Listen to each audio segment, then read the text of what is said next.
Hello mga idol, mga kasablay, isang magandang hapon na naman po sa ating lahat at ngayon na naman lamang tayo nakapagawa ng ating content gawa ng tayo ay nabisi na naman ngayong maghapon ito. At kami nga po pala ay pupunta sa isang ukay-ukay at bibili tayo ng kung ano mang mabili natin mga gulay or isda na sapat lamang po sa ating budget. Habang nag-aantay po tayo dun sa ating kasama ay tayo po ay gagawa muna ng pansamantalang pang content natin. Wala pa naman yung ating mga kasamahan. Yan at tayo po yan muna gawa-gawa muna ng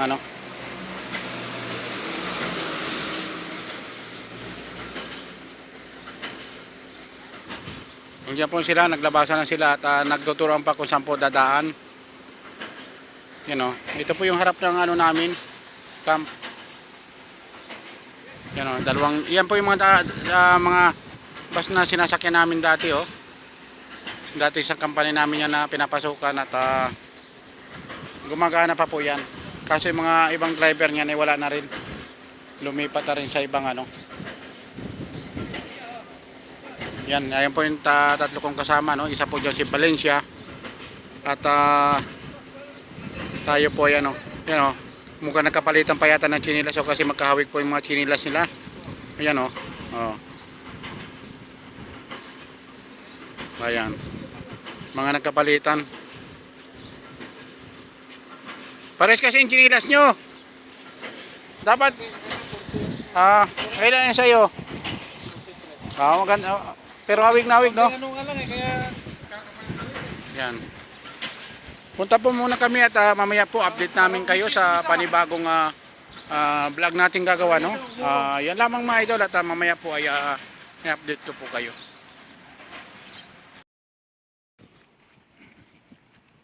Ito nga po pala mga kasablay ang harap ng Alpanar Company napakalaking company po niyan at napaka-safe ng mga trabahador kasi yung pamamahala po ng company nini talagang para sa mga trabahador talaga maganda po yung kanilang pamamalakad.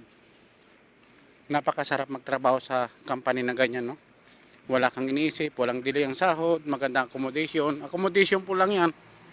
Akala ko nga dati ay hindi accommodation yan, pero accommodation pala yan. Akala ko dati ay yan po yung mga ginagawa nilang mga building, pero para sa kanila, sa mga workers po pala yan. Napakaganda. Siguro kung ganyan ang lahat ng company dito sa Saudi yung sumusunod talaga sa ay walang mag-iisip na mag-exit ka o uuwi ka ng Pilipinas kasi secure naka-secured ka. Kaso napakainit ng panahon dito. Napakainit.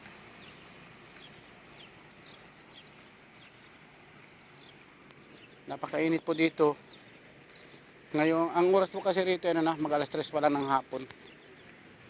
Napaka tirik pa ng araw. Yung po yung dalawang kasamang Pilipino nagmamadali sila. Siguro may pupuntahan po silang dalawa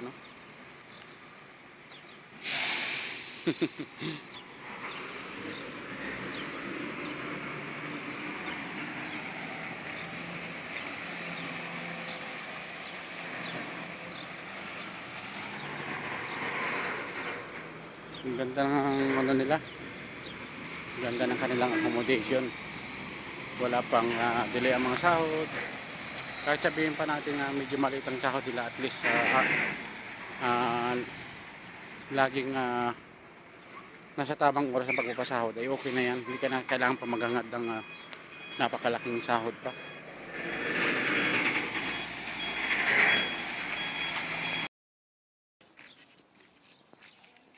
Yan at malapit na nga po pala tayo mga idol sa ating pupuntahan na bilihan ng mga bagsak presyong mga paninda tuwing Martes at ganoon din po sa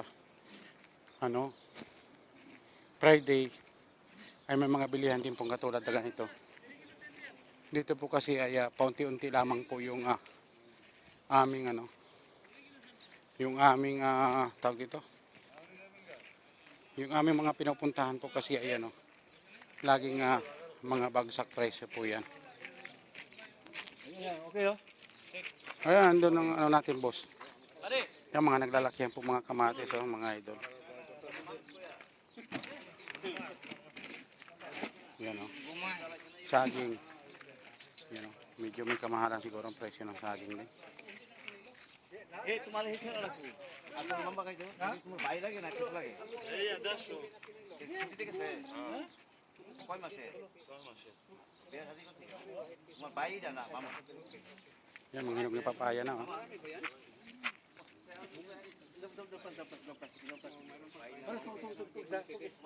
Yan, may siniguelas din mga idol, no? Katir lang ako, ang dami no? Malalaki kaya. Kung may 30, paano bilhin mo ito? Huwag nyo ubos-ubusin para sa sunod meron pa rin. Para gulay, hindi kami bili. 10 real na, no? Gulay. Dami ba yan, Francis? Yan lang muna ang bilhin natin. Isang kaya, yan lang, 3 kilo lang muna, yan lang. Lalaki ng mga saging mga idol, no?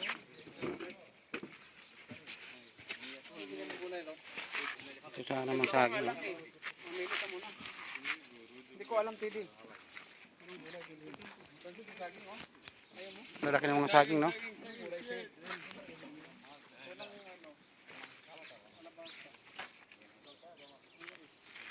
Wala masyadong ano.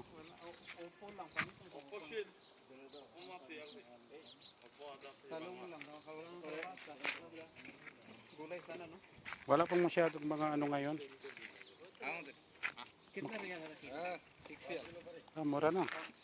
6 real lang. Hindi, yung sa may, wala. Ano nga, yan ba yung orange bat? Lalaki Yan na, kam, white kilo kam. Yun yung pungkan yan eh. Saba real daw eh. Yun yung ano, parang orange ano. Oo. Si kada bando kan riya kata. Hindi na tayo magulay no? Wala? Kulang naman, wala may magulay. Kamada.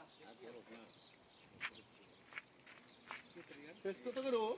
Yun lamang po mga idol at wala po tayong masyadong na ano, gawa ng wala pa yung ibang mga nagtitinda rin kasi dati marami to. Ngayon ay wala pang masyado. Yun lamang po, uwi na rin po tayo mga idol at kabili na rin po tayo ng isda. Yun lamang po nabili natin, no? Kasi yung mga gulay dito ay mga pangkaraniwan ng ano natin. Wala. Yun lamang po mga idol, bye bye po. Maraming salamat. Bye bye.